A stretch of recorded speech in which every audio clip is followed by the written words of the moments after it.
Halo selamat malam, 5 dari 18 partai politik yang lolos verifikasi awal pemilu 2024 adalah partai baru. Meski mendaftar dengan nama partai dan logo baru, tapi sebagian diisi oleh wajah-wajah lama. Apa yang menjadi jualan partai-partai baru untuk menggait mayoritas pemilih muda? Atau sama saja partai-partai baru tidak memiliki pembeda? Para pemilih hanya disuguhkan gaya politik yang itu-itu saja. Dan setelah pesta usai ditinggalkan begitu saja. Partai baru versus partai lama. Jualan apa? Bersama saya Rifana Pratiwi akan membahasnya selama 1,5 jam ke depan dalam Political Show.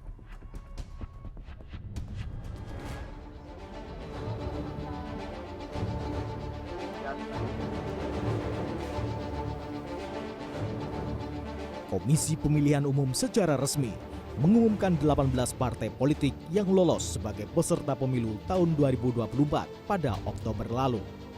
Dari hasil verifikasi administrasi, terdapat 5 partai baru yang lolos, namun belum pernah ikut dalam kontestasi politik sebelumnya. 18 partai yang lolos sebagai peserta pemilu 2024 adalah PDI Perjuangan, Partai Keadilan Sejahtera, Partai Persatuan Indonesia atau Perindo, Partai Nasional Demokrat atau Nasdem, Partai Bulan Bintang, dan Partai Demokrat. Selanjutnya ada Partai Hanura, Partai Gerindra, Partai Kebangkitan Bangsa, dan Partai Solidaritas Indonesia atau PSI. Ada pula Partai Amanat Nasional, Partai Golkar, dan Partai Persatuan Pembangunan atau P3.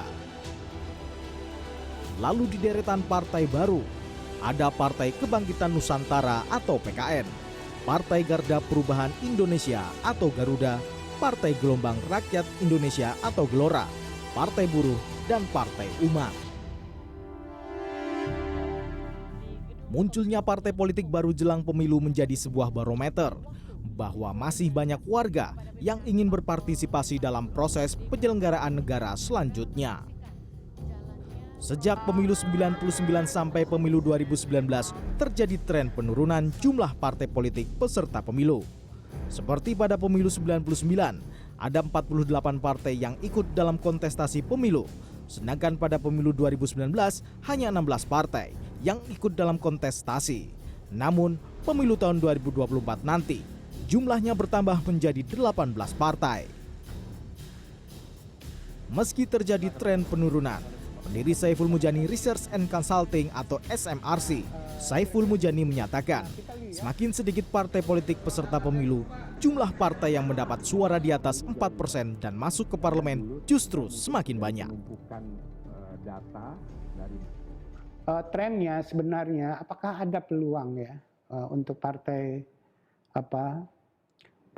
baru ini? Kalau kita lihat pemilu 99 sampai 19 misalnya, kita perhatikan jumlah partai itu cenderung semakin sedikit. Tapi jumlah partai yang masuk ke Senayan tambah banyak. Yang mendapat 4% ke atas itu makin banyak. Artinya apa? Artinya jumlah partai yang ikut pemilunya itu semakin sedikit, tapi intensity, the quality gitu ya, dari partai yang sedikit ini sehingga bisa menyerap suara dan bisa lolos ke Senayan itu juga semakin banyak.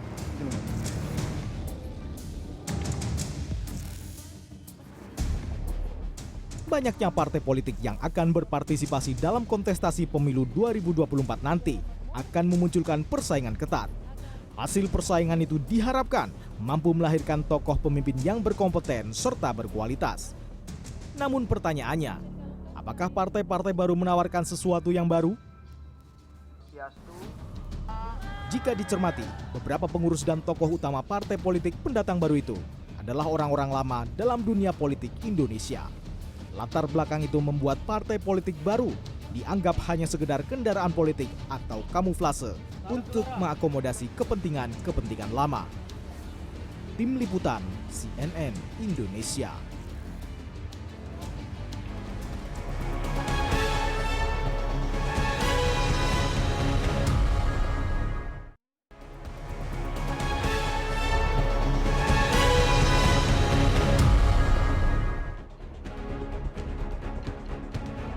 Terima kasih Anda masih menyaksikan Political Show dan kita akan masuk ke segmen Electionpedia. Kita akan menganalisis bagaimana sikap partai politik atas berbagai produk legislasi, undang-undang dan elektabilitas pemain baru atau partai baru yang lolos verifikasi KPU awal pada pemilu 2024. Kita akan lihat di slide yang pertama, ini adalah partai-partai lama atau partai politik yang sudah lolos verifikasi awal pemilu 2024. Masih ada verifikasi kedua dari KPU untuk partai yang non-parlemen.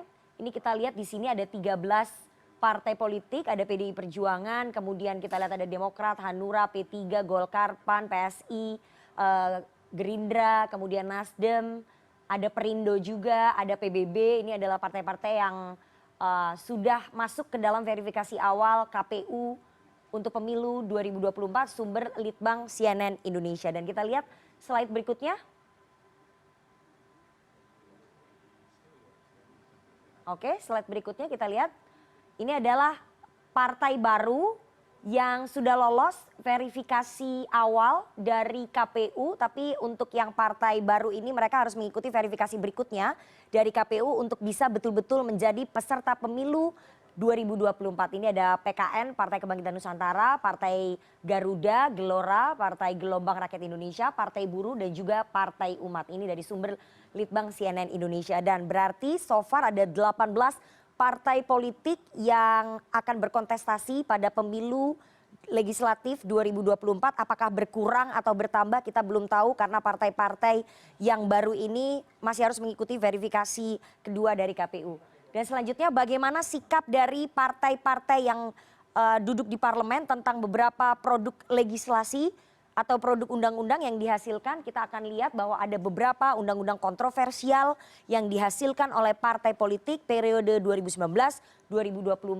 Salah satunya kalau Anda ingat ada Undang-Undang Cipta Kerja atau Omnibus Law Cipta Kerja yang berulang kali digugat ke Mahkamah Konstitusi. Namun akhirnya Mahkamah Konstitusi tetap memerintahkan agar Undang-Undang Cipta Kerja ini berjalan. Kalau kita lihat di sini petanya, partai-partai yang mendukung pengesahan Undang-Undang Cipta Kerja ada 7 partai di parlemen, ada PDI Perjuangan, kemudian Golkar, Gerindra, Nasdem, PKB, P3, dan juga PAN. Ini adalah seluruh partai anggota koalisi pemerintahan Presiden Jokowi dan juga Wapres Maruf Amin. Ini adalah 7 partai politik di parlemen yang mendukung pengesahan Undang-Undang Cipta Kerja. Sementara yang menolak adalah partai oposisi, ada Partai Keadilan Sejahtera dan juga Partai Demokrat. Bagaimana dengan undang-undang kontroversial lainnya? Kita akan lihat.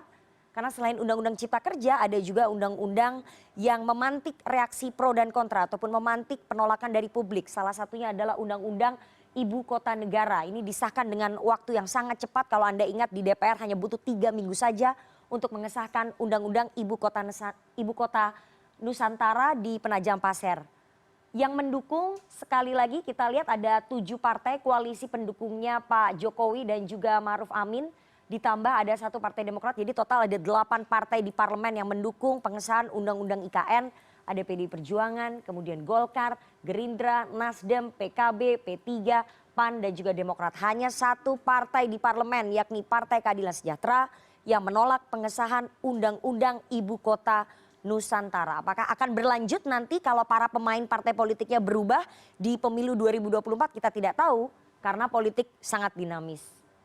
Oke, dan selanjutnya bagaimana dengan elektabilitas partai-partai pemain baru yang akan ikut kontestasi pada pemilu 2024 ini survei 24 September sampai 7 Oktober 2022 dari lembaga SMRC. Kalau kita lihat PDI Perjuangan tetap bertengger di puncak survei dengan angka 24%. Kemudian Gerindra jaraknya cukup jauh ya, sekitar 12% dengan 12,4. Kemudian Golkar di angka 8,5. Kalau kita lihat yang sekarang ini Golkar adalah pemenang pemilu di DPR. Perolehan kursinya nomor 2, tapi kalau untuk secara nasional Gerindra yang nomor 2. Ada juga kemudian kita lihat di sini PKB dengan 7,1, kemudian PKS dengan 6,9, Demokrat 5,5.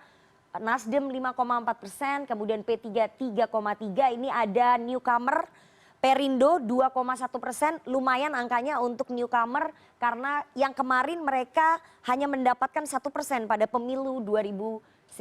Kemudian ada PAN dengan 1,2%, kemudian Partai Garuda 0,7% dan Hanura 0,6%. Hanura sempat masuk ke dalam parlemen 2014 sampai 2019, tapi 2019 ke 2024 harus terlempar karena tidak memenuhi ambang batas parliamentary threshold. Apakah Hanura yang akan bermain lagi pada pemilu 2024 bisa masuk ke dalam ambang batas parliamentary threshold 4%? Kita tidak tahu. Bagaimana dengan partai-partai yang lain? Kita lihat partai-partai newcomer. Oke, ini masih surveinya SMRC 24 September sampai 7 Oktober.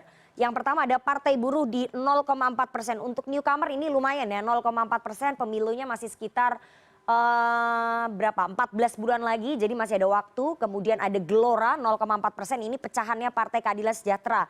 Dedengkotnya adalah anggota dari PKS. Kemudian ada Parsindo 0,2%, PSI 0,2%. PKPI 0,2%, kemudian PBB 0,2%. Ini selanjutnya apa? PKN 0,1%. PKN katanya digagas oleh mantan Ketua Umum Partai Demokrat Anies Urbaningrum. Selanjutnya partai apa ini? Partai Republiku 0,1% dan yang terakhir adalah Partai Prima 0,1%. Ternyata masih ada 19,3% masyarakat yang belum menentukan pilihan pada pemilu legislatif 2024. Sebetulnya sudah mengerucut ya angka-angkanya, tapi sekali lagi politik dinamis dan setelah ini kita akan membahas dengan para narasumber tentang bagaimana sebetulnya sikap partai-partai terutama partai lama dan juga partai baru tentang beberapa produk legislasi undang-undang yang kontroversial. Apakah mereka akan tetap bertahan atau mereka malah banting setir, dan apa yang akan menjadi jualan dari partai baru pada pemilu legislatif 2024. Kita akan bahas bersama dengan para narasumber, tapi kita harus jeda terlebih dahulu. Jangan kemana-mana, tetap bersama kami di Political Show.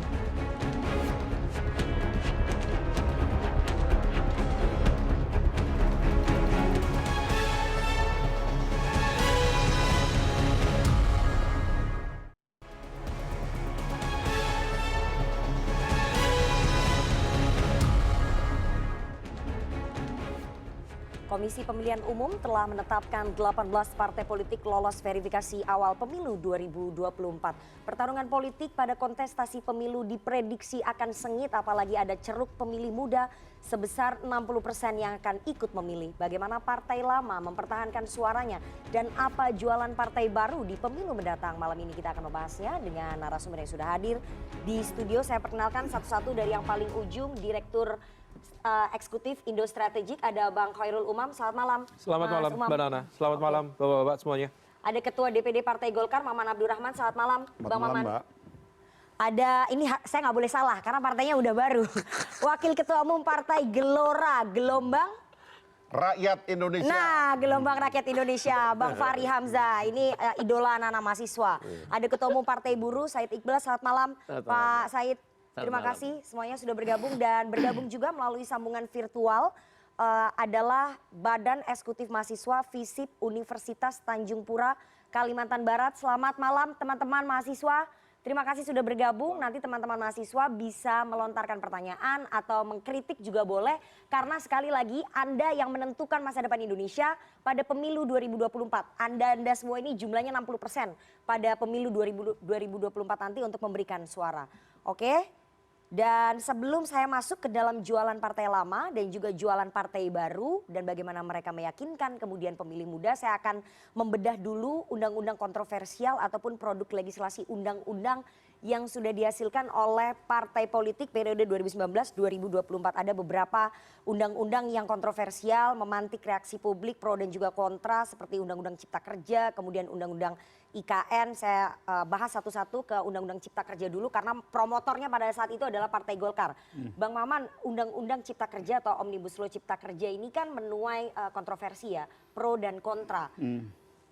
Golkar mendengarkan tidak sih aspirasi publik pada saat itu yang berdemonstrasi terus-menerus, kemudian menggugat ke MK? Ini teman-temannya Bang Said kan menggugat ya ke MK. Itu Golkar mendengarkan tidak bahwa ada penolakan soal Undang-Undang Cipta Kerja?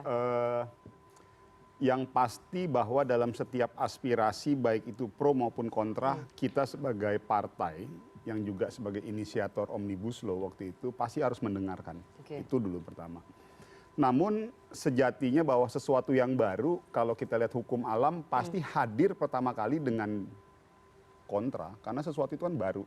Oke. Orang tidak pernah familiar dengan sebelumnya dengan apa itu namanya Omnibus Law, dengan segala dinamikanya, pro dan kontranya. Wajar kalau ada sebagian publik yang memang cenderung untuk mempertanyakan. Oke. Dan mungkin mengarah kepada sesuatu yang sifatnya agak kontra ataupun menolak. Namun di sisi lain juga tidak sedikit juga sebetulnya yang mendukung ataupun silent majority. Nah, namun yang harus dilihat kenapa waktu itu Partai Golkar tetap konsisten pada konteks untuk mendorong Omnibus Law ini berjalan waktu itu, karena banyaknya dinamika di bawah maupun di atas yang seringkali tidak sinkron. Sekarang gini, kita mau mengeksekusi program-program strategis nasional, sering sekali terkendala dengan beberapa permasalahan-permasalahan birokrasi dan lain sebagainya. Yang akhirnya outputnya juga masyarakat yang seharusnya bisa mendapatkan keadilan pemerataan di seluruh wilayah, akhirnya sering sekali tidak mendapatkan kesempatan itu. Nah, keberadaan Partai Golkar adalah posisinya yang ingin mendorong speed up percepatan realisasi program-program strategis nasional yang memang dibutuhkan juga untuk masyarakat. Jadi Mbak, kalau misalnya sebagian besar ada yang kontra waktu itu, kita meyakini bahwa itulah belum tersosialisasikan secara maksimal. Oke, jadi Anda mengakui ya bahwa sebagian besar itu kontra, bukan pro ya? Dulu. Artinya kalau ada sebagian kelompok yang memang kontra, kita menganggap Sebagian bahwa besar itu, nggak? Tadi dikatakan sebagian besar kontra. itu relatif. Oke. Kalau tanya ke kita, jauh lebih besar yang memang setuju. Silent majority gitu loh. Artinya bagi kami itu adalah sebuah proses dinamika yang harus berani diambil oleh kami orang partai. Karena kalau bukan kita yang berani mengambil sikap, siapa lagi? Nah, yang jadi permasalahan kan memang sebagian besar waktu itu yang kontra-kontra kan memang karena memang belum tersosialisasikan aja. Karena ini undang-undang yang baru kok. Menggabungkan beberapa part-part undang-undang yang ada, kita satukan menjadi satu undang-undang. Dan itu memang sesuatu yang memang baru sekali di Indonesia. Dan kami sebagai partai lama, ataupun tadi kalau memang tadi kita bicara partai baru ataupun partai lama, kami harus berani ngambil positioning itu. Jadi untuk kebaikan kita semua. Oke, tapi Golkar tidak khawatir ya kalau itu akan menggerus nanti suara elektoral Golkar. Terutama di kalangan buruh, kemudian para pekerja. Kami Partai Golkar adalah kebersihan niat hati kami. Kami yakin bahwa waktunya akan bisa menjawab. Bahwa apakah keputusan, langkah politik, kebijakan yang diambil oleh Partai Golkar itu betul-betul bisa memberikan kemanfaatan buat masyarakat Indonesia. Kami meyakini pada satu titiknya nanti masyarakat pasti akan menganggap, oh ternyata langkah yang diambil oleh Partai kami itu baik untuk pembangunan. Jadi itu bukan untuk kepentingan oligarki ya? Kalau menurut Golkar ya? Oke. Pak Said, saya ingin tanya sebagai Ketua Umum Partai Buruh berulang kali menyuarakan penolakan, kemudian menggugat juga ke MK. Anda sepakat seperti yang disampaikan oleh Golkar sebagai partai lama bahwa yang mendukung itu jauh lebih banyak. Dan ini memang betul untuk kepentingan masyarakat, bukan kepentingan oligarki. Memang seperti itu menurut Partai Buruh? Kita berterima kasih Omnibus Law itu disahkan. Sehingga ada kebangkitan kelas. Jadi saya kebetulan ILO governing body banyak bicara di seluruh dunia ya sebagai pembicara. Di seluruh dunia selalu ada kepentingan kelas. Tapi jangan diartikan yang negatif ya. Kepentingan tentang kepentingan bagaimana memperoleh kesejahteraan dari sudut pandangnya. Bagi kami the working class itu Omnibus Law adalah pemicu lahirnya kembali Partai Buruh. Jujur aja. Kongres itu sudah memutuskan kenapa dihidupkan kembali Partai Buruh yang didirikan oleh almarhum Profesor Dr. Mokhtar Pakpahan, itu Omnibus Law. Kalau Norwegia yang skala berkuasa itu karena perusahaan minyak bumi, buruhnya marah terhadap redistribusi keadilan terhadap produk minyak bumi di Norwegia. Australia tentang tambang batu bara. Lula, kenapa dia mau hidupin Trabal Hardores itu partai buruhnya Brazil, itu persoalan upah dan jaminan sosial. Begitu pula di Selandia Baru, saya baru kemarin ketemu dengan salah satu Vice President Partai Partai Buruh Selandia Baru, dia persoalan tentang wajib militer. Indonesia, mudah-mudahan di sejarah mencatat. Terima kasih Golkar dan yang lainnya telah membangkitkan kembali. Saya bukan orang politisi, bukan aktivis organisasi mahasiswa. Saya benar-benar buruh. Saya bangkit benar itu. Ketika Omnibus Law itu membuat bagaimana buruh itu direndahkan benar, dieksploitasi. Jadi itu kepentingan oligarki ya? Oligarki dan kepentingan pemilik modal yang merasa semua kuasa di tangannya. Secara politik buruh kalah. Itu yang kami sadar benar. Jadi terima kasih benar. Bagaimana outsourcing, modern slavery itu dilegalkan oleh negara, oleh kekuatan partai politik. Ya, di seluruh dunia precarious itu kampanye yang dilawan oleh gerakan buruh, MST petani di Brazil misal, atau kelompok petani sedunia yang dimotori di Peru itu dilawan. Yang kedua upah murah. Bagaimana kemudian negara melegalkan 10 tahun upah itu nggak naik dengan Omnibus Law. Orang boleh berbeda pendapat, itu fakta, udah jalan 3 tahun. Bagaimana kelas petani dengan sistem bank tanah, itu undang-undang pokok agraria, reforma, the land reform, itu terhenti.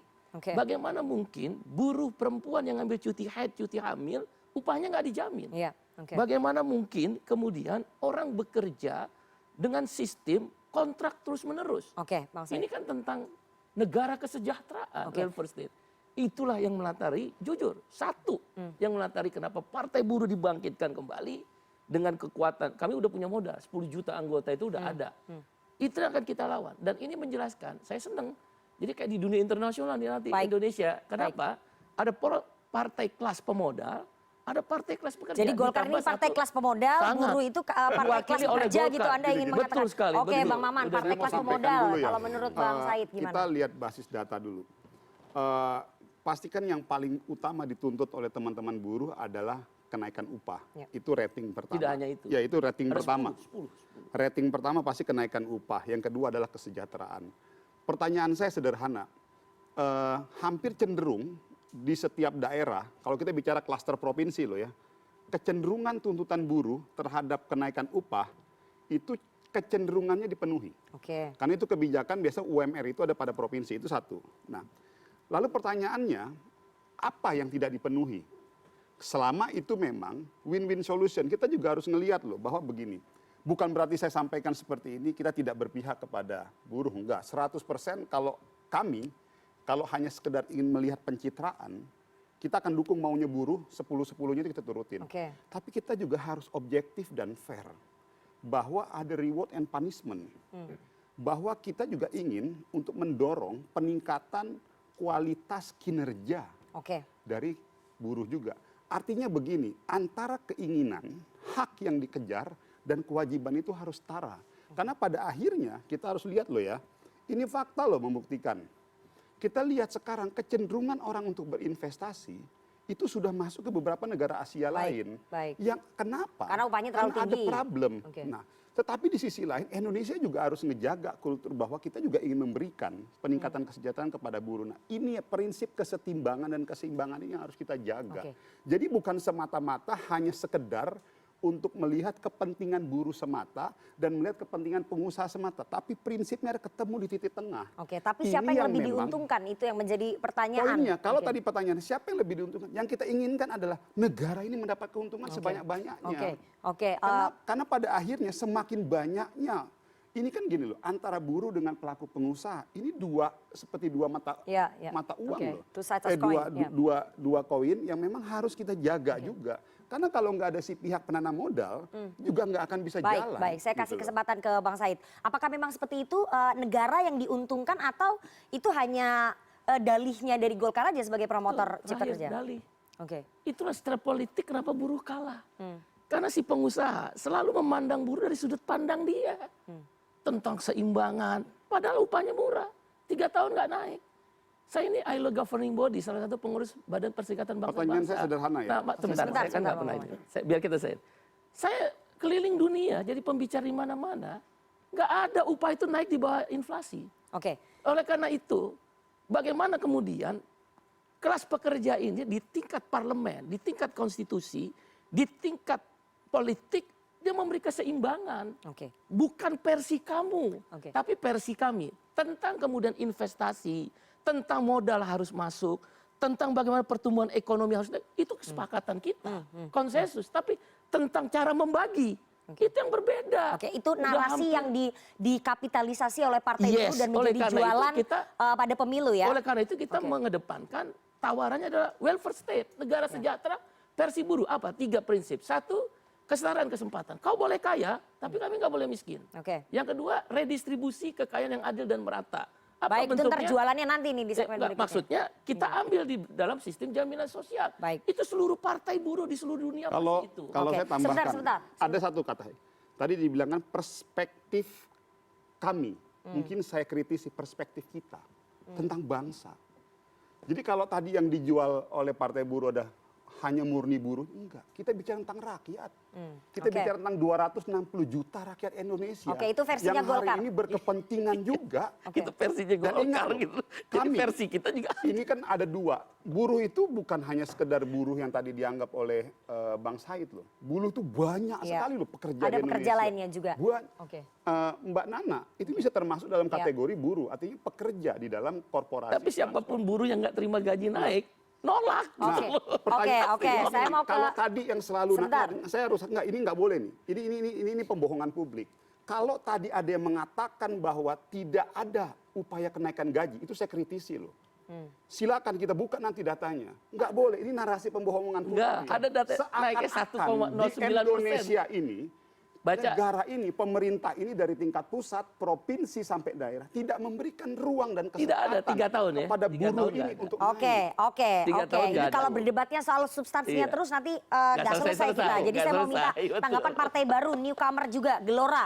Gelora ini sikapnya gimana? Kalau partai buruh sudah jelas, itu Omnibus membela Law, kepentingan kita lawan. buruh, Omnibus kepentingan rakyat. Kalau ini menurut Bang Said, kelasnya adalah kelas pemodal. Kalau Gelora, sikapnya soal undang-undang Omnibus Law Cipta Kerja ini seperti apa Bang Fahri? Kalau Omnibus Law biarlah bertarung antara partai buruh dan partai kapital. Gitu. Oke. Jadi Gelora nggak punya kepentingan ya Kalau kita- untuk memperjuangkan Kalau kepentingan kita ini masyarakat juga? Partai mustadafin, Oke. partai orang miskin dan tertindas. Partai orang miskin nggak masuk ke dalam itu? Enggak gini, alasan rakyat itu memilih kan bukan cuman karena gaji, karena upah, karena buruh dan sebagainya. Alasannya itu luas sekali. Dan partai politik seharusnya mendefinisikan situasi besar dari persoalan kita. Itu sebabnya sejak awal dari namanya saja gelombang rakyat yang lahir dari beberapa pemikiran ya tentang gelombang sejarah Indonesia, tentang keharusan Indonesia punya arah baru dalam mengelola bangsa ini. Kami mulai dengan diskurs intelektual yang luas. Jadi bukan cuma spesifik kepada satu aspek. Aspek-aspek itu nanti akan dicangkup di dalam diskusi besar itu. Nah, waktu itu kita mengidentifikasi memang ada kegalauan naratif pada elit kita ini. Mengidentifikasi kita ini negara apa. Tadi Bang Said Iqbal bicara kita ini harusnya menjadi welfare state, ya kan? Sebenarnya juga di Partai Golkar itu lebih dekat dengan konsep welfare state karena Golkar itu kan ya membela investasi cepat karena memang Golkar itu kalau dilihat dari asosiasi-asosiasi pedagang kan banyaknya orang Golkar itu. Baik Kadin, HIPMI, HIPI dan sebagainya itu orang-orang Golkar semua. Nah, tetapi kan mengidentifikasi kegalauan naratif ini nggak boleh diteruskan. Maka kita harus punya pendirian sebagai bangsa. Sebenarnya kita ini mau menjadi bangsa seperti apa gitu. Nah, kegalauan naratif harus dihentikan dalam bidang ideologi. Konflik antar ideologi nggak boleh lagi di-entertain. Itu harus dianggap selesai. Maka Partai Gelora ingin mengajak kita stick menginterpretasikan Pancasila adalah rumah besar kita dan tidak boleh lagi ada konflik tentang itu. Jadi kami datang untuk mendamaikan kekacauan narasi ini sehingga tidak ada lagi konflik ideologi di antara kita. Tapi gelombang rakyatnya ini arahnya kemana nih soal Omnibus Law? Karena ini akan menjadi jualan politik juga pada pemilu 2024. Rakyat menginginkan tidak ada lagi perpecahan. Rakyat menginginkan perbedaan pikiran itu harus diletakkan dalam perbedaan pikiran. Ya, bukan konflik yang dibakar oleh para elit yang menjual, ada yang menjual anti Pancasila, ada yang menjual anti komunis, ada yang menjual anti Islam, Islamofobia dan sebagainya. Itu harus didamaikan dan dihentikan gitu. Macam-macam lah ya. Kalau yang dibawanya tadi tentang buruh dan sebagainya itu efek dari itu saja gitu. Nah, yang kedua itu kita harus memperbaiki cara kerja negara, ya kan. Jelaslah negara kita ini masalah itu berulang-ulang. Masalah buruh berulang-ulang ya. Kenapa lahir Partai Buruh ini? Karena masalah buruhnya itu tidak ditangani, tidak diselesaikan. Padahal perdamaian antara kapital dengan buruh itu bisa dilakukan. Itu bukan konflik abadi, itu kan konflik kepentingan kita saja. Seberapa yang kita anggap cukup. Jangan pemilik modal menganggap dia dapat 10 tapi buruhnya dikasih 0,1 begitu. Itu kan tidak fair. Kalau gitu menurut Gelora dari Undang-Undang Omnibus Law Jadi Cipta Kerja itu betul gimana? kata Bang Said Iqbal tadi, ini tentang cara kita berbagi. Ini ada kue, kau jangan ambil 99% kita dapat 1%. Kuenya itu harus dibagi secara adil, ya kan. Mana yang disebut dengan adil itu ya yang berketuhanan, yang Maha Esa, yang berkemanusiaan dan seterusnya itu. Jadi pembagiannya nggak adil ya Jadi kuenya ya? level naratif itu yang harus didamaikan. Gitu. Saya kira kemarin itu ya memang kalau kita bicara kritik kepada Omnibus Law itu, boleh belakangan nanti akan diklaimkan oleh Bang Maman dan Golkar kan bisa bilang, oh sekarang perekonomian kita tangguh karena kita menyiapkan undang-undang yang mengeksekusi kebijakan ekonomi secara masif sehingga penjualan komoditi kita ke seluruh dunia menjadi sangat masif. Tiba-tiba ada booming komoditi, booming batu bara, booming nikel, dan kita menjadi ekonomi yang luar biasa. Memang luar biasa. Tapi kan ini semua kan karena penjualan dari komoditas warisan nenek moyang kita. Tidak ada ide yang kuat di dalamnya gitu loh. Nah itu soal-soal itu.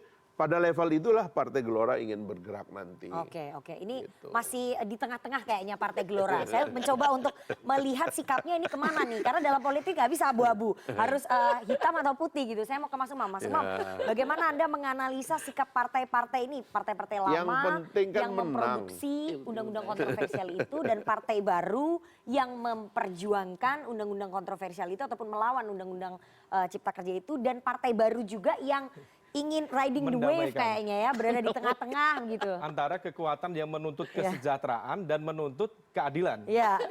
Sama seperti nama partai yang dulu dari belakangnya. Gak usah disebut merek kayaknya. Jadi begini Mbak Nana, saya mencoba untuk mencermati apa yang tadi disampaikan. Memang pada dasarnya basis pemilih loyal itu akan terkonsolidasi pada dasarnya 3. Mulai dari sociological based approach, kemudian socio atau psychological based approach, dan yang kedua adalah rational choice. Nah, di dalam konteks ini upaya dari partai-partai baru dan juga partai-partai lama untuk melegitimasi kebijakan yang dihasilkan tentu akan menjadikan sebuah referensi yang baik untuk membangkitkan basis pemilih loyal mereka. Problemnya adalah ketika masing-masing kemudian memiliki cara pandang yang berbeda. Nah, tetapi itu tetap unik. Kenapa? Karena bagaimanapun juga partai baru, tadi disampaikan oleh Bang Said, cukup relevan. Karena bagaimanapun juga kita kembali ke konteks Undang-Undang Cipta Kerja.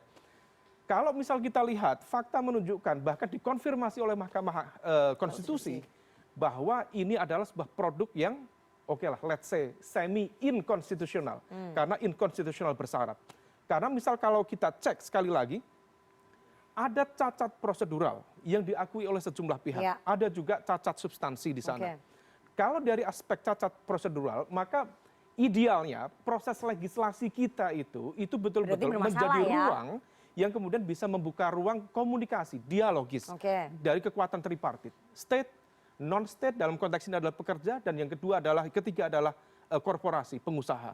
Nah, tetapi ada komunikasi yang tertutup di situ. Itulah yang kemudian membuat seluruh kekuatan buruh bergerak, mahasiswa bergerak, tetapi ingat, ini bagian dari catatan demokrasi kita, basis civil society kita itu relatif terfragmentasi, mudah terdiaspora. Nah, oleh karena itu, kalau misal kemudian situasi kemarin begitu mudah dinetralisir, let's say seminggu pergerakan sebegian masif, kemudian terjadi korban, ada korban, mahasiswa meninggal. Tapi seminggu itu dibiarkan, hilang, menguap dia. Dan kemudian narasinya juga kembali. Gunakan cara-cara yang sifatnya konstitusional. Tentu tidak ada yang salah, tetapi bagaimana kemudian kekuatan capital, kalau misal kita menggunakan cara pandang neo-Marxis, kekuatan capital mampu mendikte basis kebijakan publik. Itulah yang kemudian dianggap oleh kekuatan oligarki yang membajak sistem dan juga kekuasaan sebagai bagian dari representasi perselingkuhan politik dan bisnis di dunia ini. Ada proses legislasi yang semakin tertutup begitu ya, yang membuka celah untuk produk legislasinya digugat ke Mahkamah Konstitusi. Dan setelah ini kita akan membahas juga soal Undang-Undang IKN yang juga menuai pro dan kontra. Ini padahal mahasiswanya dari Kalimantan, mungkin nanti bisa juga memberikan kritik dan juga masukannya. Apakah Undang-Undang IKN ini cocok di partai baru atau akan berlanjut juga di Partai Lama, tapi kita harus jeda terlebih dahulu. Jangan kemana-mana, tetap bersama kami di Political Show.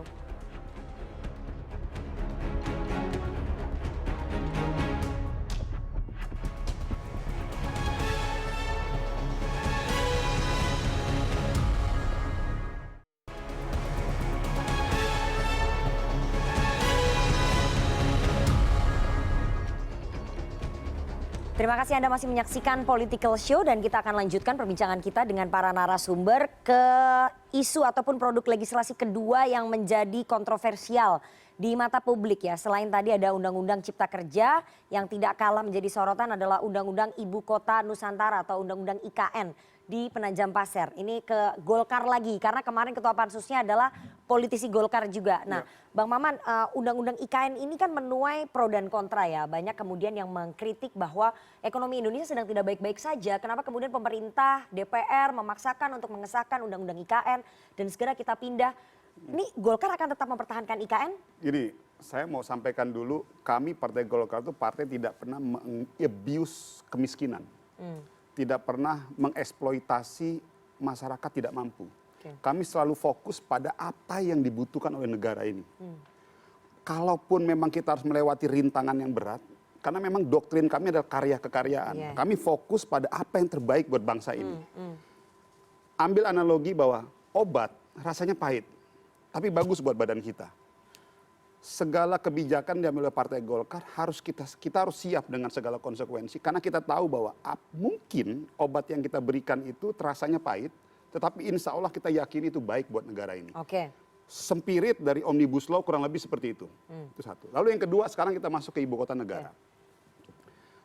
Kita harus lihat bahwa saya harus melihat dari dua perspektif. Perspektif kepentingan nasionalnya dengan perspektif kedaerahan.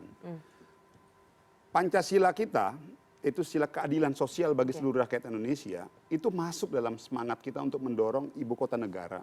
Kita juga ingin bahwa contoh kebetulan ini dapil saya, ini Kalimantan. Ini harus objektif ini, nggak boleh subjektif tentang orang Kalimantan. Terlepas dari sisi kedaerahan bahwa dengan didorongnya ibu kota negara itu di Kalimantan Timur, itu bisa memberikan efek kemanfaatan pemerataan pembangunan, pemerataan keadilan, percepatan distribusi realisasi pembangunan di semua daerah. Tapi kan pembangunannya di tengah ekonomi yang sedang tidak baik-baik saja. Dengar dulu Mbak, itu satu. Yang kedua, kalau tadi pertanyaan Mbak Nana, kenapa di tengah kondisi ekonomi lagi?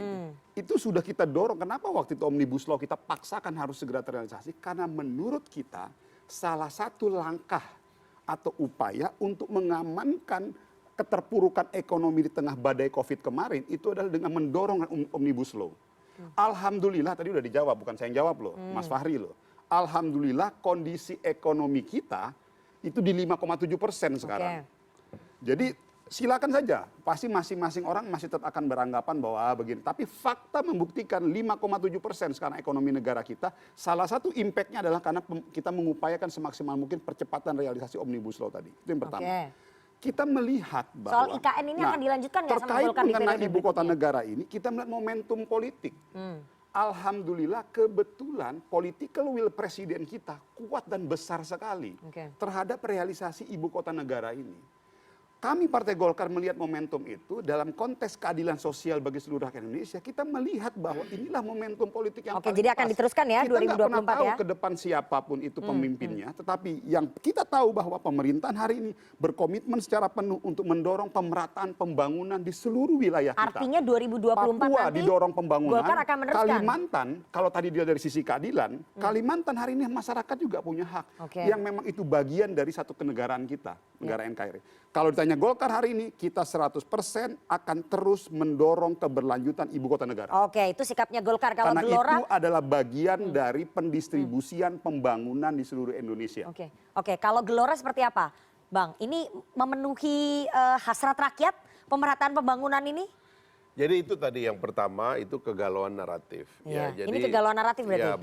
Yang disampaikan Bang Maman kegalauan naratif nggak? Jadi elit kita ini tidak terbiasa dengan susunan narasi yang baik. Sehingga abjad dari cara berpikirnya mengelola negara itu kurang baik. Nah, yang kedua itu kan kegalauan metodologi. Jadi misalnya tadi kalau yang di awal Anda bilang tentang legislasi, itu sebenarnya harus diadres. Sebenarnya kan absennya DPR dan partai politik dalam debat-debat besar itu kan karena tadi itu ada kekacauan metodologi juga. Presidensialisme kita ini mengorbankan kongresionalisme, kuatnya eksekutif mengorbankan legislatif. Nah, itu sebenarnya harus diakhiri karena begitu cara kita mengatur check and balances mechanism dalam negara. Nah, yang kedua itu tadi kegalauan metodologi.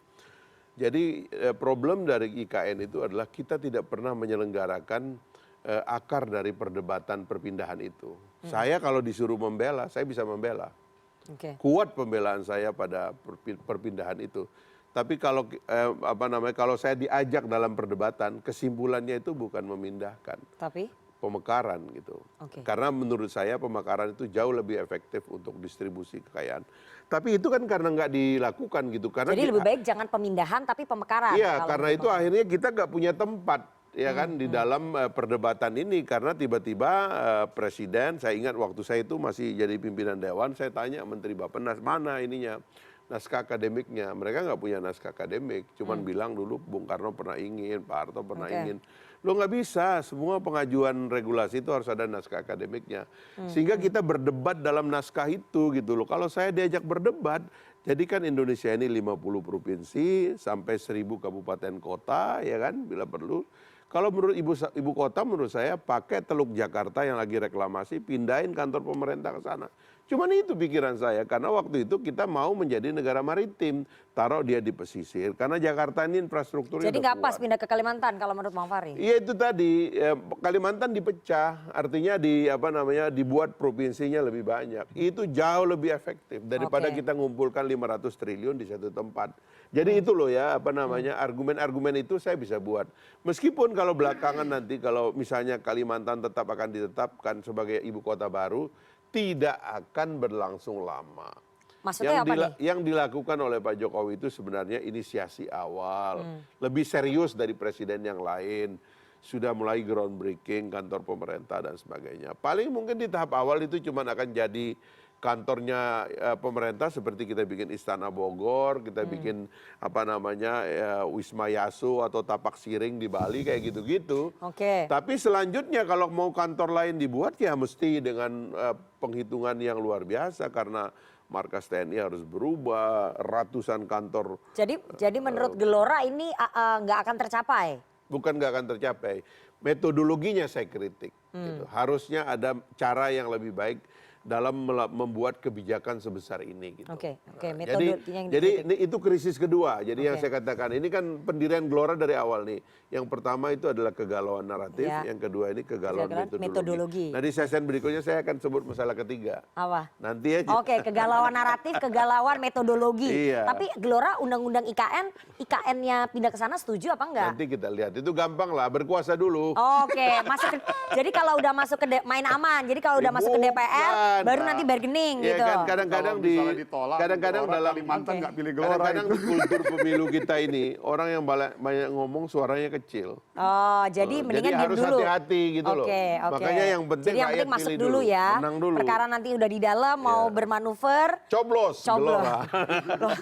Perkara nanti di dalam mau bermanuver menggagalkan IKN itu persoalan lain. Tergantung. Itu kan gampang. Ada caranya. Partai Buruh gimana? Saya dengar Partai Buruh sebetulnya mendukung ini IKN karena buruh nanti akan dapat lapangan kerja di sana. Pertama, Partai Buruh selalu memandang isu lingkungan hidup, isu HAM dan masyarakat adat dan juga labor right, hak-hak buruh itu menjadi isu utama. Oleh karena itu setiap kebijakan negara harus diorientasikan. Kalau Partai Buruh masuk dalam parlemen itu arahnya. Saya udah datang ke sana, Smart Forest City gagasan yang dibawa. Dalam tatanan konsep, saya kebetulan banyak berkeliling ke Eropa, itu luar biasa. Seperti model Geneva itu, kota yang dikelilingi oleh hutan, terintegrasi sistem transportasi, luar biasa. Jadi setuju. Dalam konsep gagasan. Tapi kita kan harus lihat tadi, lingkungannya bagaimana? Hak asasi manusianya bagaimana? Masyarakat adatnya bagaimana? Dalam tataran gagasan konsep, luar biasa. Terus dikaitkan dengan politik anggaran. Nah oleh karena itu, IKN yang sekarang sedang digagas oleh pemerintahan sekarang dan mungkin akan dilanjutkan oleh pemerintahan yang berikutnya, harus dipastikan politik anggarannya gimana. Kalau dana anggaran APBN diambil, tidak dalam konsep awal mengundang investor, tentu kami menolak keras. Oke, jadi karena dia akan karena dia akan berimplikasi kepada sektor kesejahteraan, sektor perlindungan, sektor jaminan sosial. Dan dari sisi kawan-kawan lingkungan hidup kan itu konstituennya Partai Buruh. Kita kan berkomunikasi. Mereka menolak keras karena masih ada sisi-sisi isu lingkungan hidup, masyarakat adat, dan pelanggaran hak asasi manusia yang belum tuntas. Jadi Partai Buruh menolak? Menolak pada tataran lingkungan hidup, hak asasi manusia dan masyarakat adat yang belum diselesaikan secara tuntas. Kalau sudah diselesaikan berarti akan mendukung? Ya tentu kita akan mendukung karena konstituen. Main aman juga nih sama nih Partai Baru nih. Jelas. Bagi kami Partai Buruh itu lingkungan hidup, labor right, hak buruh, lingkungan hidup, hak asasi manusia, dan indigenous, yaitu hak masyarakat adat. Itu konsep dasar Partai Buruh di seluruh dunia. Kalau mau di itu bisa Australia, diselesaikan berarti atau buruh akan Selandia. mendukung. Itu dulu diselesaikan. Lihat politik anggaran tidak mengambil untuk anggaran APBN yang terkait dengan jaminan sosial, perlindungan sosial, kesejahteraan sektor publik, baru di situ kita akan putus. Baik, baik. Mas Umam, ini kalau dilihat Partai Baru tampaknya malu-malu ya untuk memberikan penolakannya terhadap Undang-Undang IKN. Karena mungkin wilayahnya di Kalimantan berkaitan dengan dapil atau memang sulit untuk melakukan diferensiasi pada pemilu 2024 nanti. Iya, kalau saya lihat sepertinya beliau berdua sangat berhati-hati. Karena sikap sekarang berimplikasi terhadap capaian dari elektabilitas nanti di 2024. Tapi yang ingin saya garis bawahi Mbak Nana, ini adalah impact dari proses legislasi yang terdampak oleh tren kemunduran demokrasi di Indonesia. Efeknya yang muncul adalah politics based policy, jadi kebijakan yang didrive oleh politik.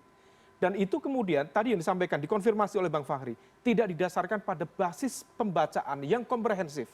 Yang komprehensif. Oleh karena itulah kemudian ketika kemudian keputusan itu diketok misalnya, ada problem yang cukup serius tentang kesiapan, tentang pembacaan modal. Kemarin dari Jepang sudah angkat tangan.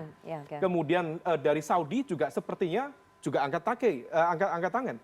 Nah, oleh karena itu ini menjadi sebuah pembacaan yang cukup penting. Nah, oleh karena itu yang menjadi terpenting adalah ketika kemudian proses legislasi tidak mendapatkan masukan yang komprehensif dari seluruh elemen, maka kemudian produknya lebih cenderung instan. Sesuatu yang instan maka akan cenderung sifatnya jangka pendek. Nah, itulah yang kemudian kekhawatiran tadi itu betul.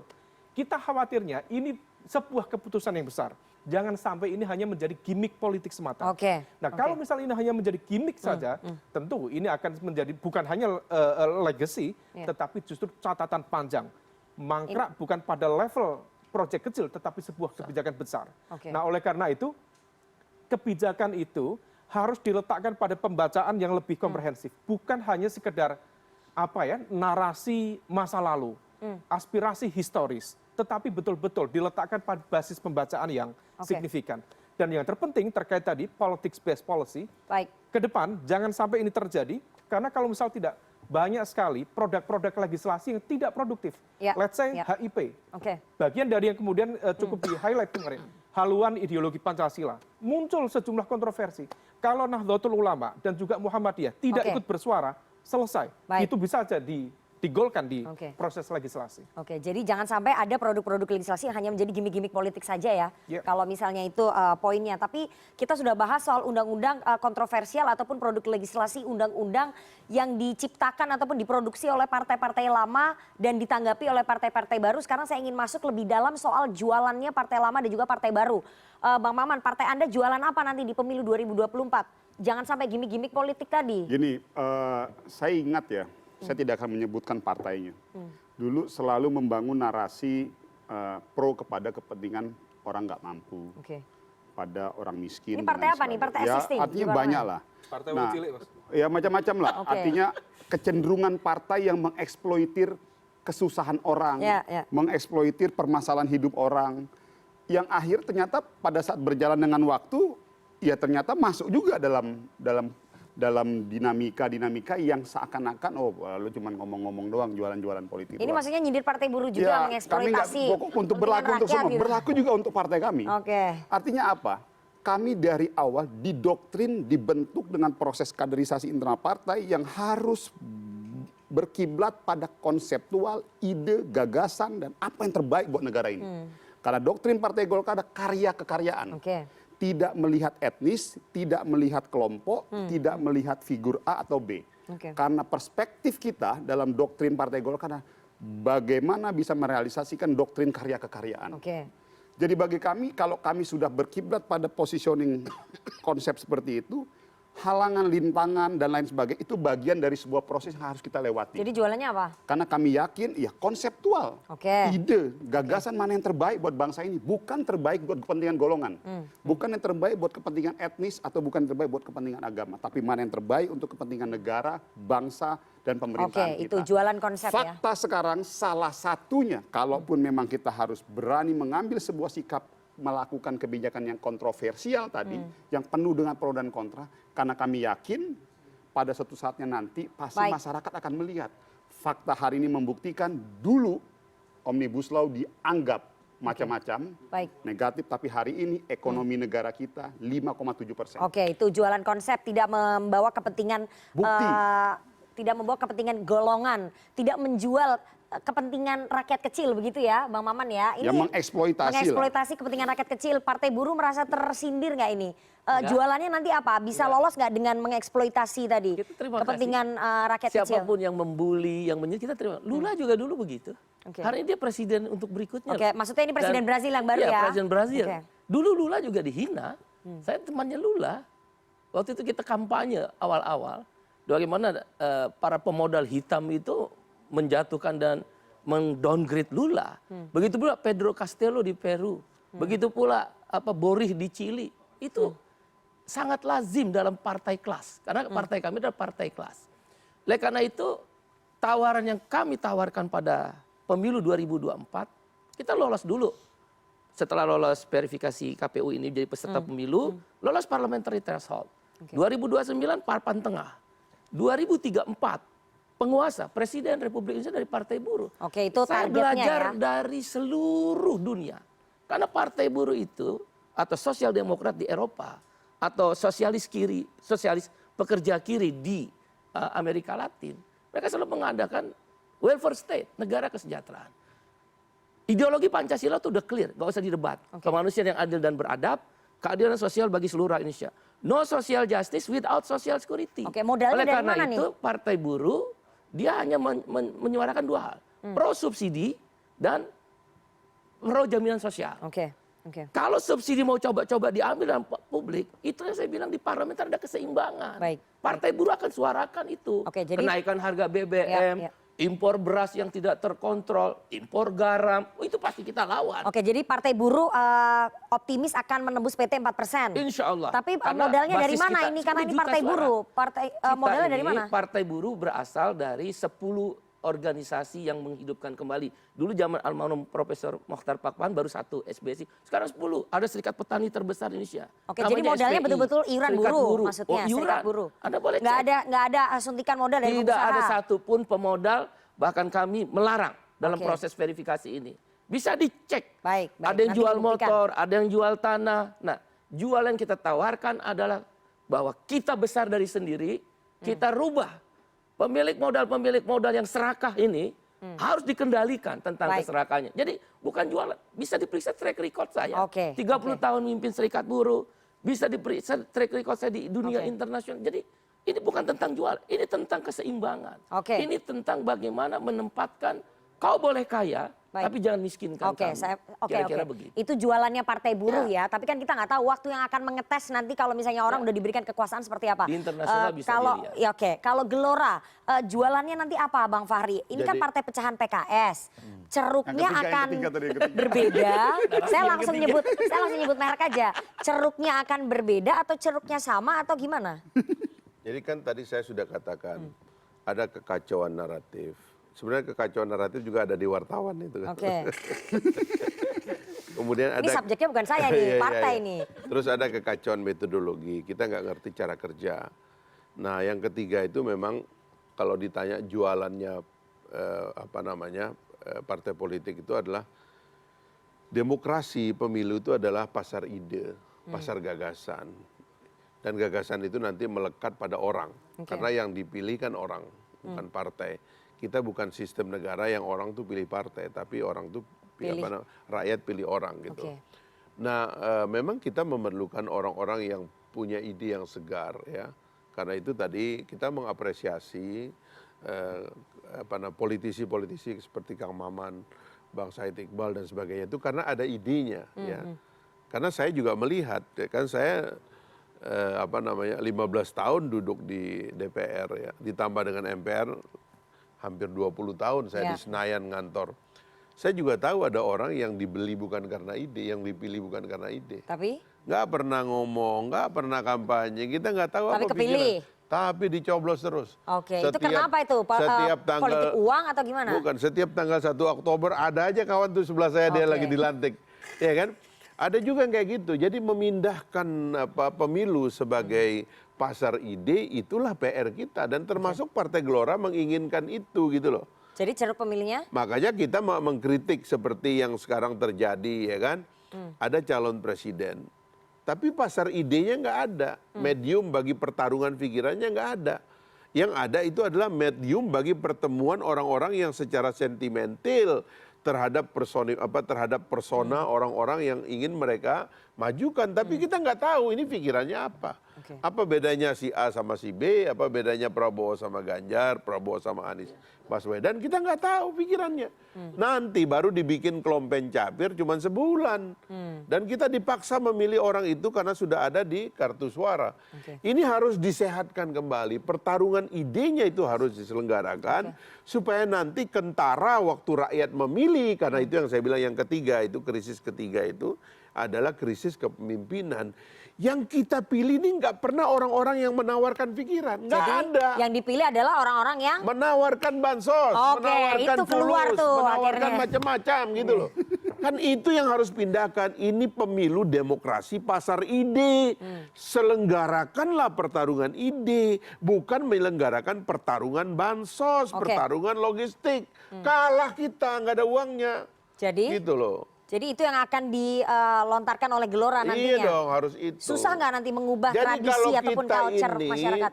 Kalau nanti penyelenggaraan pemilu itu keluar dari pertarungan ide, kami kalah. Ya. Tapi kalau pemilu sebagaimana maksud awalnya adalah pasar ide bagi calon pemimpin, karena ini bukan milih raja. Raja nggak perlu didiri, darah keturunan raja. Anak saya jadi raja, cucu saya jadi raja. Nggak perlu ada kampanye. Demokrasi itu ada kampanye karena yang ditawarkan pikiran orang. Nah ini kalau tidak diselenggarakan kita kalah. Tapi kalau ini diselenggarakan Gelora bisa masuk.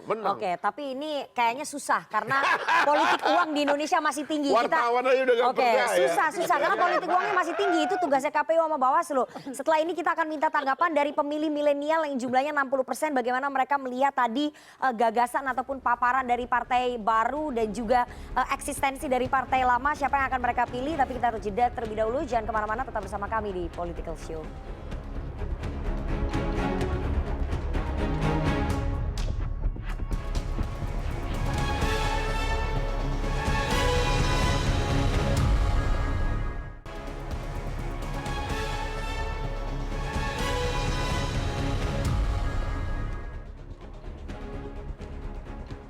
Anda masih menyaksikan Political Show dan kita akan langsung bergabung melalui sambungan virtual dengan teman-teman dari Badan Eksekutif Mahasiswa FISIP Universitas Tanjung Pura, Kalimantan Barat. Tadi teman-teman mahasiswa sudah mengikuti diskusi kita sejak awal. Mungkin bisa memberikan kritik ataupun pertanyaan juga boleh. Apakah teman-teman mahasiswa kemakan nggak sih dengan jualan-jualannya partai baru? Karena nanti kalian yang akan menentukan masa depan dari partai-partai ini di pemilu 2024. Atau kalian tetap bertahan dengan partai-partai lama? Nah ini mungkin salah satu perwakilannya. Yang pertama siapa dulu? Syahril silakan. Namanya siapa dan pertanyaannya apa? Oke, terima kasih Mbak Rifana. Selamat siang abang-abang sekalian juga. Saya mengucapkan terima kasih kepada CNN Indonesia karena telah mengundang kami BMPC Untan untuk berdiskusi bersama di Political Show malam hari ini. Di sini yang pertama-tama saya mengenalkan diri terlebih dahulu. Saya Saril Nurfian Pratama, yaitu selaku Presiden Mahasiswa BMPC Untan. Di sini saya pengen menyampaikan begini, bahwa kehadiran atau kemunculan partai baru ini menandakan bahwa atmosfer politik saat ini perlu diapresiasi. Karena memang ini menunjukkan bahwa antusias politik itu mengikuti seluruh kalangan juga. Tapi adanya partai-partai baru ini dengan berbagai idealisme, kemudian juga dengan berbagai kepentingan, ini mengingatkan keberadaan mereka juga menjadi hal memungkinkan masih terjadinya kontrol kekuasaan. Tetapi di sisi lain juga kita harus benahi, juga ada sisi hal yang menarik di sini. Jika kita breakdown satu persatu bahwa wajah tokoh politisi yang bermunculan itu bukan orang yang baru. Bahkan beberapa ketua umum partai juga merupakan mantan dari politisi lama. Misalkan Bang Fahri Hamzah, itu sebelumnya juga di PKS. Kemudian Partai Umat yang didirikan oleh Amin Rais, itu juga mantan politisi PAN.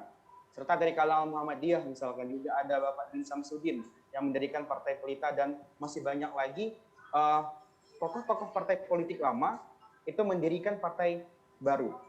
Artinya jika kita telusuri lebih dalam, ini memiliki sebuah motif. Apakah ini memang betul menyuarakan dan serta mementingkan kepentingan rakyat atau hanya untuk kepentingan golongan dan kepentingan tersendiri? Nah, kemudian juga poinnya ingin saya sampaikan bahwa tadi disampaikan oleh ketiga narasumber tadi, mereka menawarkan berbagai ide dan gagasan untuk 2024. Yang ingin saya sampaikan serta yang ingin saya tanyakan adalah ide atau solusi konkret apa sih yang yang pengen kami dengar untuk di tahun 2024 khususnya di pemilihan milenial. Terima kasih. Oke, itu poinnya bagus sekali ya. Yang terakhir, apa yang ditawarkan oleh partai baru untuk bisa menggait suara pemilih milenial. Satu lagi, mungkin perwakilan perempuan, singkat saja. Asmi, silakan. Oke. Oke, satu lagi. Pertanyaan saya ingin bertanya, to the point saja, dari kalau presma saya, apa yang ingin ditawarkan, kalau saya dengan hadirnya beberapa partai baru ini, kan terlihat egoismenya itu tentang kepentingan. Bukankah dengan banyaknya partai akan banyak menimbulkan gesekan-gesekan kepentingan yang dapat memicu perpecahan? Nah, itu bagaimana tanggapannya? Terima kasih. Oke, terima kasih sekali. Itu menarik juga.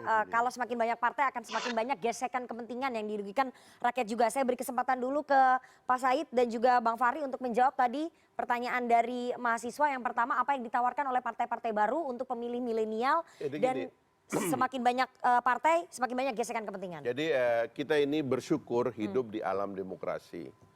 Alam demokrasi itu artinya monopoli itu tidak dibolehkan, dia dilarang.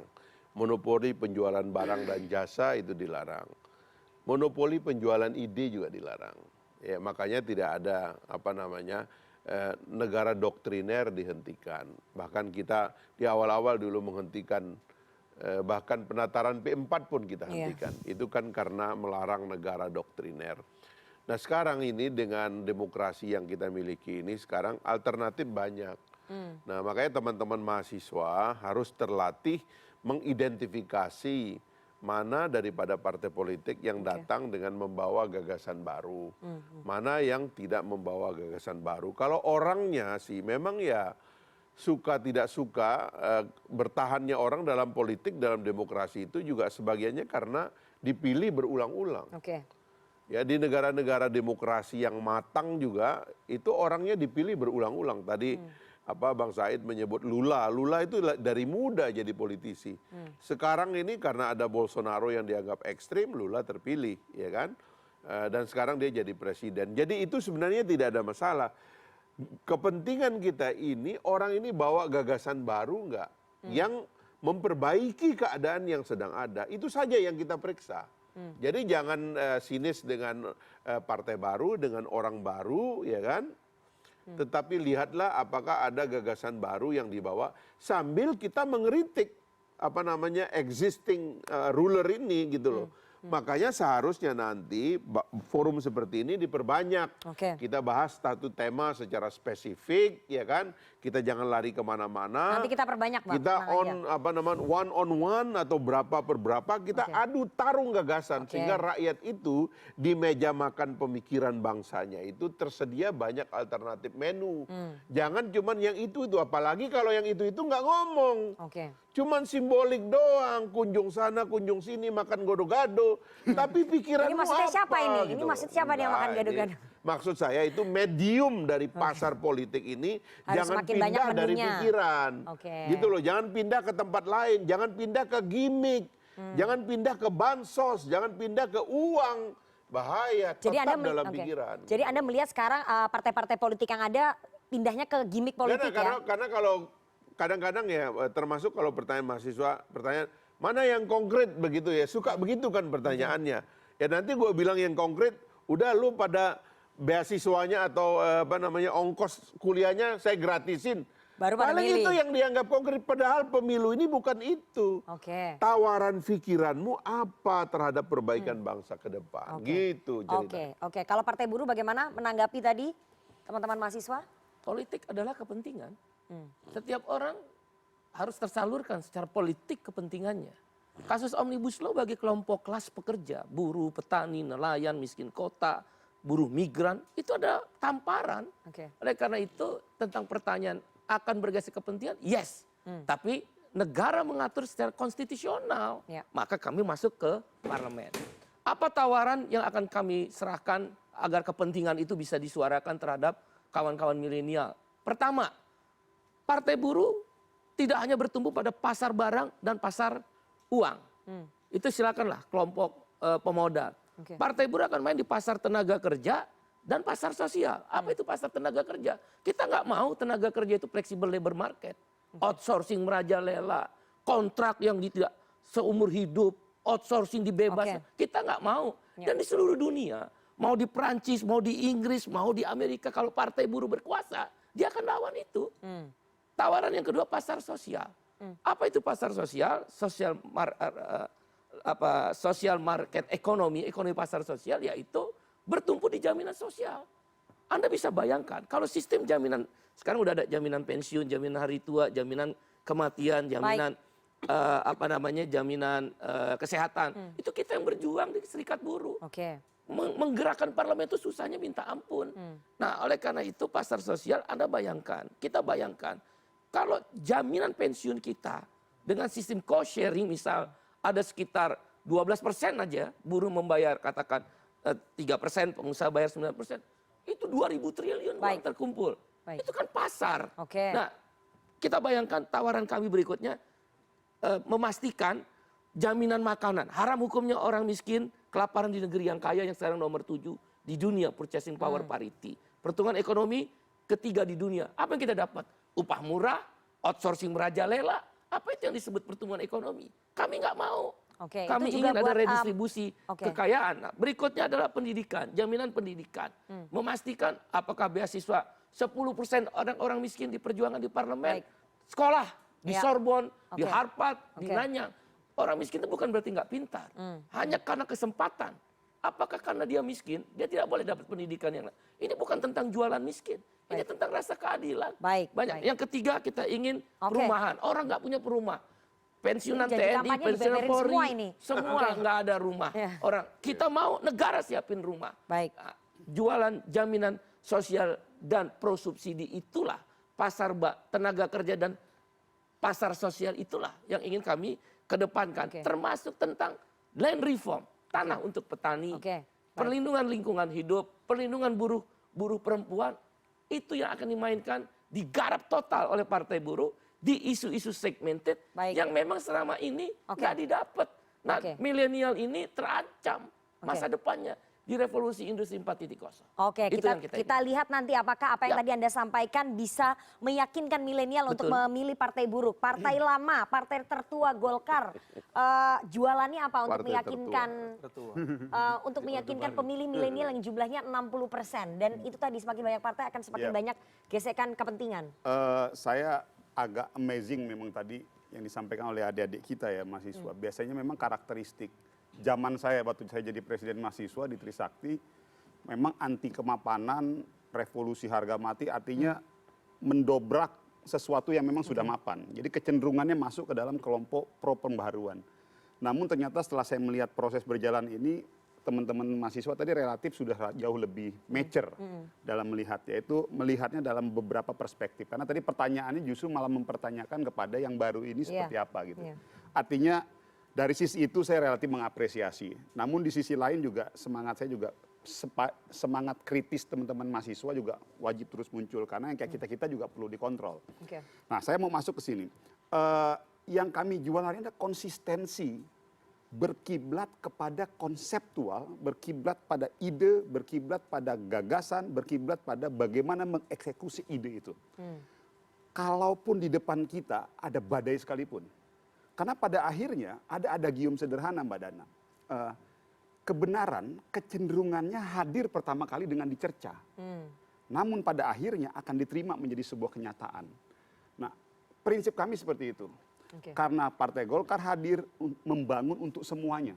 Bukan membangun untuk golongan A, golongan B, dan golongan C. Alhamdulillah karena konsistensi kita bersikap pada konsep tersebut, yang 1 tahun, 2 tahun yang lalu mungkin banyak publik yang memang mempertanyakan ataupun cenderung kontra, hari ini melalui data terakhir, ekonomi negara kita berhasil bertahan di 5,7% dengan melalui sebuah proses yang sangat luar biasa berat. Badai Covid kemarin bisa kita lalui dengan tersenyum di akhir. Tapi itu bukan kerja Partai Golkar aja, itu kerja semua elemen pemerintahan gitu. Gak bisa saya setuju. Ini adalah berkat dari koordinasi semua kelompok. Jadi tidak bisa kita klaim, karena memang sejatinya bernegara, sejatinya memerintah itu adalah bagaimana bisa mengakomodasi, bagaimana bisa merangkul semua kepentingan. Ini adalah berkat keinginan bersama kita, karena kita ingin negara ini maju. Bukan hanya kelompok A, kelompok B, kelompok C. Saya setuju dan kita berterima kasih hadirnya Partai Buruh juga bagian dari kritik konstruktif buat kita. Bahwa ada satu kelompok juga yang memang nggak boleh juga kita kesebelah matakan. Ya artinya apa? Keberadaan Partai Buruh wajib ada. Keberadaan kayak Bang Fahri yang memang cenderung mengkritik konstruktif juga wajib ada sebagai bagian dari menjaga keseimbangan ini semua. Namun yang tidak saya setuju adalah pada saat kita hanya melihat pada satu perspektif saja. Karena konsepsi welfare state itu sudah ada di partai kami, yaitu visi negara kesejahteraan sampai 2045. Kita sudah buat blueprint itu di Golkar. Mungkin teman-teman milenial lebih menginginkan ada regenerasi di Partai Golkar yang sebagian besar ini mayoritas diisi oleh orang-orang tua. Mungkin harusnya lebih banyak regenerasi di pengurusnya Partai Golkar. Untuk Alhamdulillah anak-anak hari ini kalau kita lihat etalase di DPR dari semua pimpinan komisi dari 1 sampai 11, mungkin 80% figur muda semua dan mantan aktivis. Itu Golkar ya. Nanti kita buktikan ya. Itu fakta. Silakan aja dilihat sekarang di etalase kita. Terakhir Mas Umam singkat saja, melihat peluang dari partai baru untuk bisa masuk ke dalam parlemen seperti apa? Apakah bisa berkompetisi dengan mudah atau malah sulit sekali untuk bisa berkompetisi di pemilu 2024 dan masuk ke parlemen? Ya, memang kompetisinya akan ditentukan oleh kekuatan literasi politik pemilih pemula, terutama teman-teman mahasiswa yang bisa menjadi kelompok kritis yang menghadirkan koreksi terhadap struktur kekuasaan yang berjalan. Nah, oleh karena itu, ide tadi disampaikan, saya menangkap ide kemudian dari Bang Said, Bang Fahri, meskipun Bang Fahri masih malu-malu, ini ide layer mana yang hendak ditawarkan, belum keluar. Mungkin nanti di segmen yang lebih segmented lagi. Tetapi kalau misal terkait dengan konteks ide besar, saya sendiri belum melihat ada sebuah gagasan besar terkait dengan konteks, kita bicara transformasi Indonesia. Transformasi yang seperti apa? Betul yang disampaikan oleh Bang Maman tadi, 5,7%, tetapi itu adalah peningkatan pertumbuhan ekonomi kuartal ini. Itu bukan akumulasi di 2022. Kalau misal akumulasi 2022, pertumbuhan kita itu mungkin kalau paling optimis di angka 5,2%. Dan 5,2% itu lebih banyak ditopang oleh neraca perdagangan kita yang lebih banyak mengekspor. Tadi bahan mentah yang itu tidak masih sangat jauh dari aspek transformasi. Di sektor apa transformasi ekonomi kita? Belum terlihat. Nah, oleh karena itu, dulu di awal-awal Pak Jokowi misalnya ada narasi tentang Jokowi Effect. Berapa pertumbuhan ekonomi bisa sampai 7%. Bahkan di 2018 akan mencapai 8%. 5 tahun berjalan praktis 5%, flat. Dan kemudian sekarang dihantam oleh ekonomi, kita seperti ini. Kita hanya bertahan di angka 5%. Dan 5% sendiri itu adalah sebuah kapasitas yang kita sifatnya memang survive. Tetapi kenapa kita hanya di level itu? Kita tidak mampu melompat. Dan mungkin ada pertanyaan, tapi kita tidak drop dibanding dengan negara-negara besar. Oke, itu soal ekonomi, peluangnya partai baru seperti apa? Justru itu, partai baru harus menunjukkan titik pembeda, harus ada selling point yang clear. Aspek ideologi, aspek gagasan, aspek apapun terkait dengan juga kebijakan publik. Nah, kalau misal memang tidak, mungkin kita akan melihatnya something sama-sama saja, sami memawan. Nah, kalau misal sama saja, maka besar potensinya partai baru akan tereduksi oleh narasi besar yang dibangun oleh partai-partai lama. Nah, oleh karena itu, dari partai buruh, partai Gelora, termasuk beberapa partai yang tadi disebutkan, relatif cukup potensial untuk masuk di jajaran elit partai Senayan, akan ditentukan oleh itu. Termasuk juga kekuatan dari partai baru untuk menunjukkan public figur yang seringkali menentukan bagaimana kemudian selling point dari sebuah partai politik. Oke, itu tantangan yang harus dijawab oleh partai-partai baru. Dan setelah ini kita akan mendengarkan kritikan dari milenials ya. Komika, Gian dan juga Aldo sudah siap untuk memberikan sentilan-sentilan kepada partai lama dan juga partai baru. Apakah kemudian mereka jualannya sama saja tidak menarik bagi kalangan milenial? Jangan kemana-mana, tetap bersama kami di Political Show.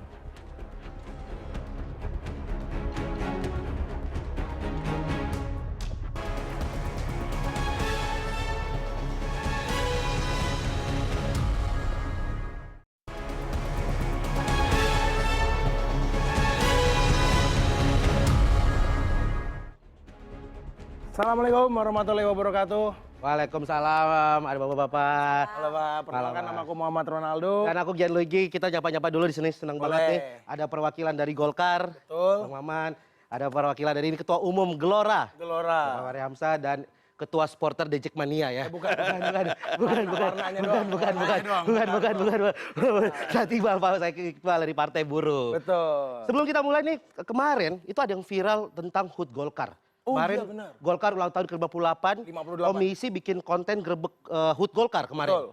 Dan yang viral adalah Pak Jokowi stay 3 jam di acara HUT Golkar. 3 jam? 3 jam, Dok. Wih, itu memang suka sama konsep acaranya, Bang? Enggak, karena Pak Jokowi pengen nonton Wika Salim. Oh, jadi nungguin ya, Bang? Nungguin.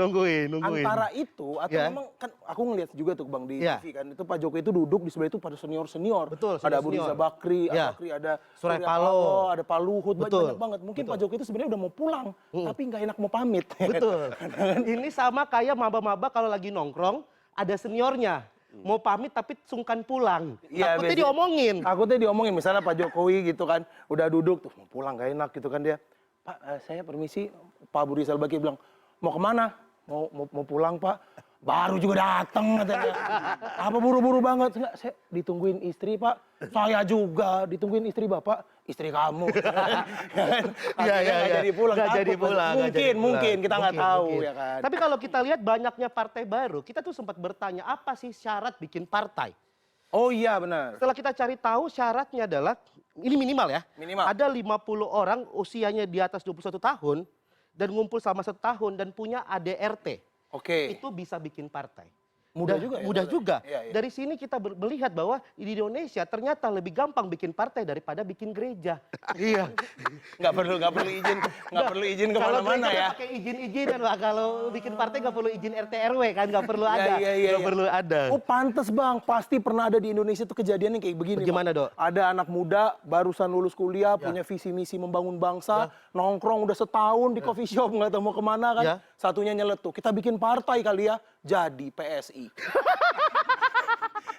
Siapa tahu, kita nggak tahu Bang. Ya, bukan kita gini, masalahnya di 2019 itu banyak harapan ke PSI. Betul. Oh, banyak sekali harapan di sana tuh. Karena mereka kalau itu menjunjung transparan. Benar. Kampanyenya itu milenial. Muda banget. Walaupun setelah 2019 akhir-akhir ini turun. Iya benar. Partainya turun. Iya. Itu ada satu hal yang kita bisa pelajari Bapak-bapak. Jangan pernah jadikan vokalis band ketua umum. Nah itu dia. Itu dia. Itu pelajaran. Itu pelajaran. Ya, itu pelajaran. Sama satu lagi Bang. Apa? Yang namanya anak muda emang benernya dengerin orang tua aja. Betul. Karena takutnya ada orang tua milenial yang kecewa sama PSI. Awalnya berharap jadi ya, kecewa. benar. Akhirnya kata PSI dijadikan kata ganti untuk ngarahin anaknya yang suka nongkrong. Wah, bisa. Jadi anaknya suka nongkrong sampai malam, orang tuanya datang. Kamu ini nak nongkrong mulu mau jadi apa? Jadi PSI. Nah itu. Langsung bubar Langsung bubar tongkrongannya. Tapi kan kita di sini Bang ada Partai Golkar, ada Partai Gelora banyak Ya, Bang. Kita betul. coba bahas Bang ya. Oke. Contohnya kayak Partai Gelora, jujur Bang, aku tuh Ya. ngefans banget sama Bang Fahri Hamzah. Oh ngefans sama Pak Harbi. Ngefans banget Bang. Oke. Aku tuh bahkan dulu pas di Jogja ya, sempat kepikiran mau jadi kader Gelora Bang. Betul. Sempat kepikiran, Oke. tapi ada satu kritikan ke Bang Fahri. Apa tuh Dok? Tolong websitenya itu tuh dibenerin lagi. Website Gelora. Aku Bang ya, mau daftar kader, aku searching di Google Bang, Gelora. Yang keluar pertama adalah booking lapangan online. Gimana Bang? Aku Bang yang tadinya mau jadi kader malah jadi atlet. Jadi gimana Bang?